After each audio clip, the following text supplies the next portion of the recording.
Hello everybody, what's going on? Grant Vogel here with a review, evaluation, commentary, whatever you want to call it, of the ability Jack of All Trades from The Last of Us DLC.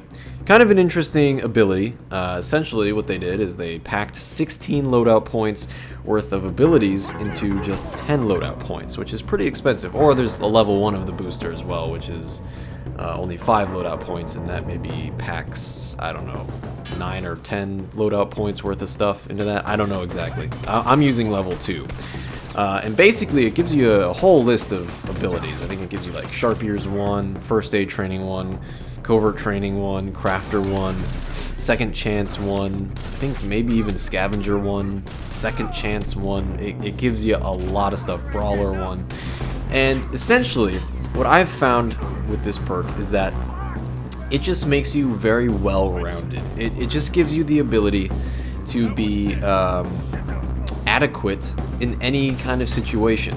And that maybe sounds great, but there's also a downside to the ability, which is that, as the name of the ability suggests, you are a jack of all trades, and the problem with that is you're not specialized in anything, which means you can't really excel in any one area. And you know, for someone who's played the game a lot, like me, and I'm sure like most of you, I don't think there's a whole lot of use in this booster for us. It's not that it's bad, you know, we'll do well with this booster, it'll help us out in a lot of situations, and as you'll see in the footage, you'll see numerous times on the screen, a second chance thing will pop up, or whatever, or just subtle things that aren't as noticeable. I'll be, you know, better off on ammo because of the scavenger, or I'll win a brawl, you know, a fist fight with an enemy because I'm getting health back as I punch them because of Brawler 1. And I'll just be quicker on my feet in general because I'll be healing faster and crafting faster. So it's not bad by any means. It loads you up with a lot of stuff, and it can save your ass. I mean, there's a number of times throughout this match where I am very low on health, and because it includes Second Chance 1, I get a health pack from it, and I'm able to heal up. And had it not been for that, I probably would have died quite a few times in this match. Thankfully, I only die once in the entire match, and I get a lot of downs and a lot of executions. That's something I didn't mention. I'll let the footage speak for itself, of course, but this is an action-packed match. It is so action-packed. I couldn't believe it at times when I was playing this match, just how like lucky I was getting and killing so many enemies in a row. Like, just I don't know, man. Maybe it was more exciting when I was playing it, but you know, like I said, I'll let the footage speak for itself, and you'll see I get a pretty impressive, you know, kill-death ratio at the end. But yeah, so let's talk about, first of all, my loadout outside of Jack of All Trades. I'm using the full auto rifle, something you guys probably never see me using. I don't think I've really used that in any commentaries or anything. I did the review of it, and then I just kind of stopped using it. I really like the full auto. I really do. I don't know if it's one of my favorite guns or not, but man, that gun can be freaking effective. And there you go with the Brawler 1 winning that fight. I don't know. I don't think I would have died had I not had that in that particular instance, but anyway. Yeah, the full auto, great gun for certain maps, especially this map. I mean, I've had a lot of good luck with the full auto on Bookstore because it is so many close range and medium range setups that you get yourself into. And I'm using the burst pistol as well. I figured, you know, the reason why I'm using that, I guess, is because in my experience with the full auto, there are many times when you'll be shooting the enemy and you'll just fall a bullet or two short of killing them. You know, your clip will be empty, or you'll run completely out of ammo while you're mid-shooting someone. And they just need one more punch to go down, kind of. And so I figured it would make sense to equip burst pistol to, you know, give them that last punch. Just whip it out, give them a burst, and you know, I felt like that would be a good combination. And at least for this map it is. On other maps, maybe you'd be better off going with the Enforcer or the Revolver, or something that would give you a little more range, you know. But for this map, I think the burst pistol was a good choice, and certainly you'll see it put to good effect, I think, throughout the match.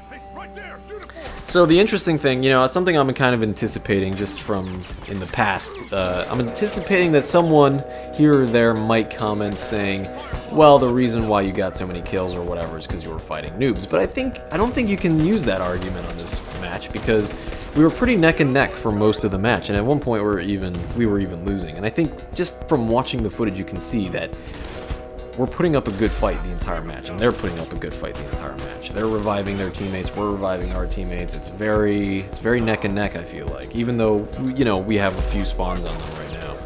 But I mean, look at this. This is just one kill after the other, and look at that.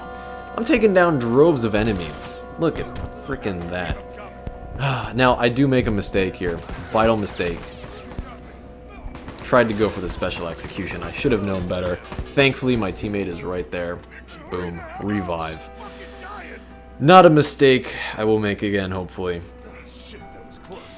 So ultimately, Jack of Trades. What's the verdict on this ability? Well, I think this is very helpful for newcomers to the game who haven't found their specialty, the thing that they're best at, whether that's team support, maybe going lone wolf, maybe going stealth, you know, and until you figure those things out, you don't want to spend all your loadout points, you know, until you've learned the ins and outs of the class customization,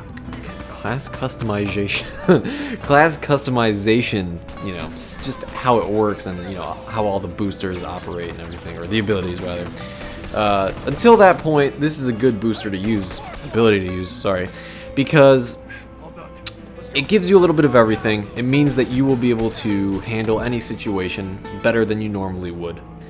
And it just makes you, I feel quicker with this ability. You know, I've gotten used to the point where, you know, when the game first came out, usually what I would do is I would have crafter and first aid training every single class. And so I was very used to crafting and healing myself super quickly. I've gotten to the point now where usually I just have one or the other. Or often I don't have either of them, you know. Very often lately I've been using covert training much more often. So usually I have to sacrifice crafter or first aid training for that.